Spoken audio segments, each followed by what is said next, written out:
सहाबी थे हजरत खफाफ बिन ईमा गफ्फारी रदी अल्लाह ताला। इन्होंने बड़ा किरदार अदा किया था मैदान ओहद में, इन्होंने और इनके साहिबजादे ने। तो इनकी बेटी एक दिन हजरत उमर के पास आई। अब वो बेटी ब्याह के जा चुकी थी, उसकी शादी हो गई थी, अपने ससुराल चली गई थी, वहाँ उसका खामद इंतकाल कर गया। वो खातून वापस आ गई, वो हजरत उमर से मिली, बेवा औरत।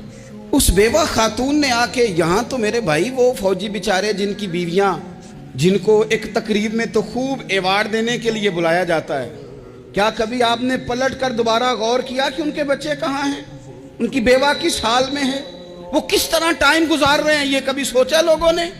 हजरत खफाफ बिन ईमा की साहिबजादी बेवा होके आ गई, बच्चे साथ थे, सरेरा जनाब उमर से मिली और मिल के कहने लगी, हुजूर मैं उस सहाबी की बेटी हूँ जिन्होंने ओहद वाले दिन अपने बेटे के साथ मिल के मुआसरा किया था।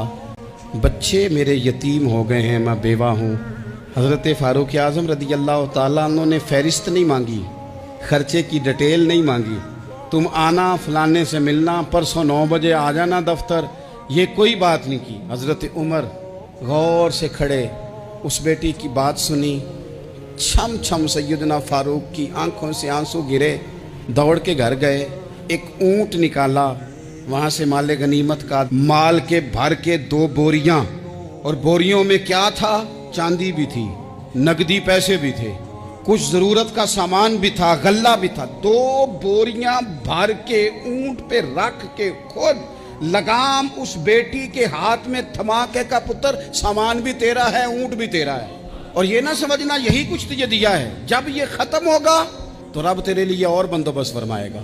क्या माना कि ड्यूटियां लगा दी गई हैं, हमें पता है ये सामान कब तक ख़त्म हो जाएगा, पैसे कब तक ख़त्म हो जाएंगे, तेरे लिए मैंने नए हुक्म भी जारी कर दिए हैं। एक शख्स ने कहा, हुजूर एक बेवा को आपने कुछ ज़्यादा ही नहीं दे दिया? तो हज़रत उमर नाराज़ हो गए, फरमाने लगे, तुझे तेरी मार होए, मेरी नज़रों में आज भी वो जलवा मौजूद है जब इसका बाप और भाई मैदान ओहद में काफिरों के खिलाफ लड़ाई कर रहे थे, आज तक मेरी नज़र में मौजूद है। तू कहता है मैंने ज़्यादा दे दिया?